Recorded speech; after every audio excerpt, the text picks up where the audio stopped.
সাথে রয়েছেন রামনগরের বিধায়ক অখিলদা। মুড়ি এবং মেদিনীপুরের একটা আলাদা টান রয়েছে, যে অন্তত মানুষজন বলেন যে মেদিনীপুরের মানুষরা মুড়ি ছাড়া থাকতে পারে না। এটা কোথাও কি সেই একই জিনিস? হ্যাঁ, আমাদের একটা মুড়ির প্রতি আমাদের একটা টান আছে। মুড়িটা খেলে আমরা প্রতিদিনই মুড়ি খেলে আমাদের কোনো অসুবিধা হয় না।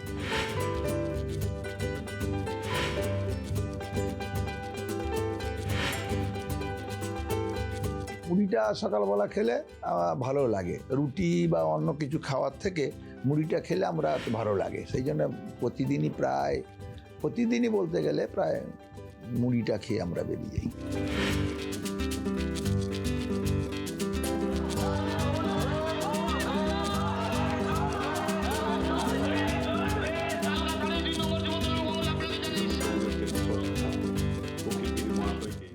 একঘেয়েমি লাগে না সবসময় মুড়ি খেতে?